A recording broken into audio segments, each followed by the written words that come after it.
Welcome to my YouTube channel, Legal Information Law Insights. I am Advocate Mukund Mahajan. आज हम एक ऐसा प्रश्न उठाने जा रहे हैं जो बहुत से लोगों के मन में बार बार आता है। क्या किराएदार कभी मकान या संपत्ति का मालिक बन सकता है?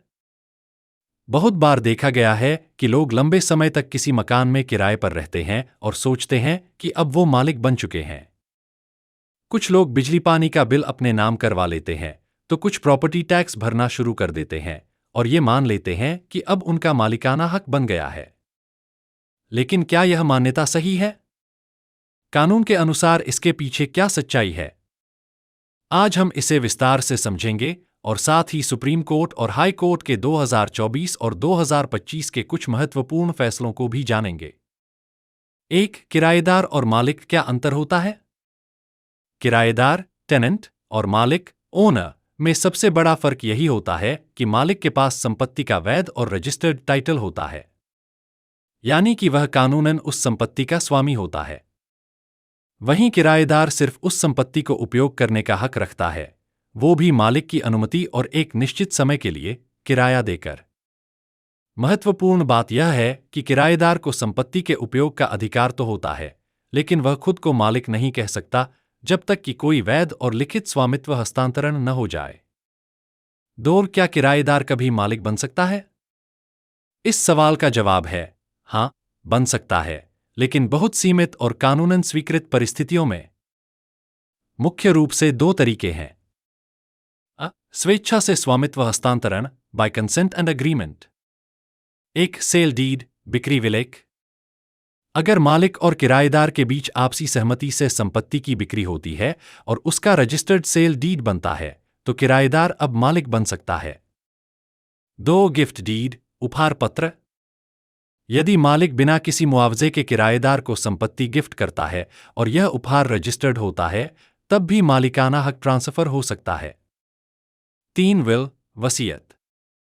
यदि मालिक वसीयत में संपत्ति किराएदार को सौंपता है और उसकी मृत्यु के बाद उस वसीयत को कानूनी रूप से लागू किया जाता है, तो किराएदार मालिक बन सकता है।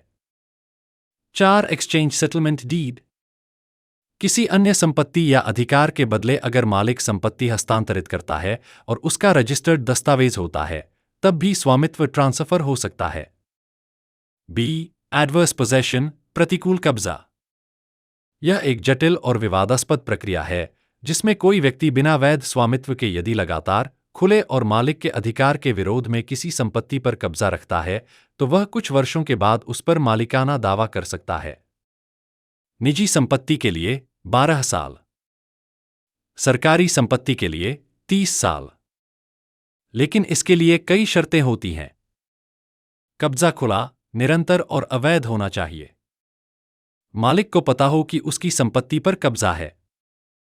कब्जा बिना मालिक की अनुमति के होना चाहिए। और सबसे जरूरी बात, किराएदार किराया देना बंद कर चुका हो। किराएदार के मामले में यह और भी कठिन हो जाता है क्योंकि उसकी स्थिति शुरू से ही मालिक की अनुमति से शुरू होती है।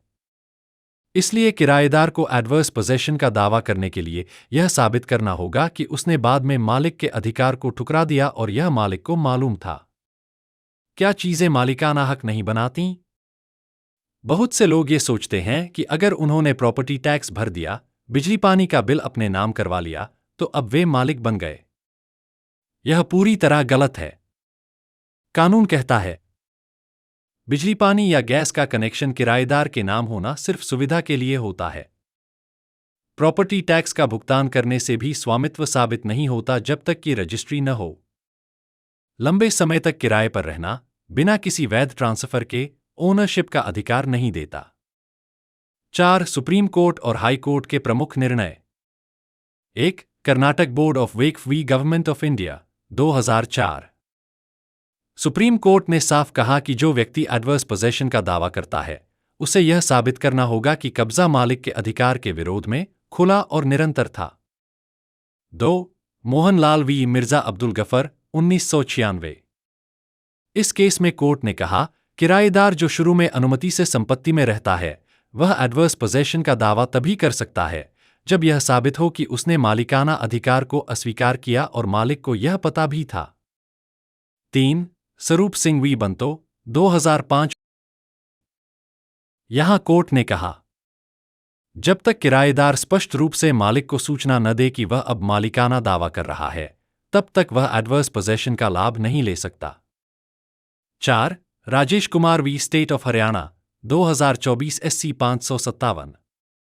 इस नवीनतम निर्णय में सुप्रीम कोर्ट ने स्पष्ट किया कि सिर्फ इस आधार पर कि कोई वर्षों से किराएदार रहा है और टैक्स भर रहा है, वह मालिक नहीं बन सकता।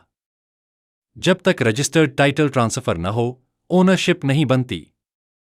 5. Meena Devi v Jitendra Singh 2025 DHC 91। Delhi High Court ने कहा, बिजली, पानी या गैस का कनेक्शन किराएदार के नाम होना सिर्फ सुविधा है, ये मालिकाना अधिकार का प्रमाण नहीं है। 5. व्यावहारिक सुझाव ओनर्स टेनेंट्स के लिए।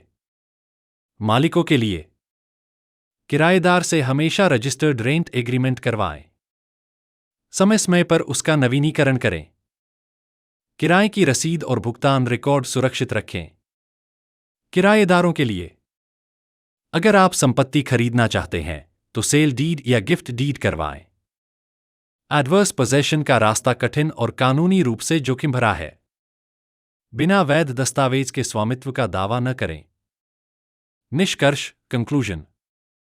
तो दोस्तों, किराएदार का मालिक बनना कानून में संभव है, लेकिन सिर्फ उन्हीं परिस्थितियों में जब या तो मालिक खुद संपत्ति का रजिस्टर्ड ट्रांसफर कर दे, या फिर बहुत कठिन और साफ परिस्थितियों में एडवर्स पोजेशन साबित हो। गलतफहमियों से बचें, भावनाओं में न बहें। सिर्फ और सिर्फ लिखित और रजिस्टर्ड दस्तावेजों के आधार पर ही मालिकाना दावा करें। इस वीडियो को देखने के लिए धन्यवाद। अगर आपको यह जानकारी उपयोगी लगी हो तो कृपया लाइक करें, सब्सक्राइब करें और अपनी राय कमेंट्स में जरूर साझा करें।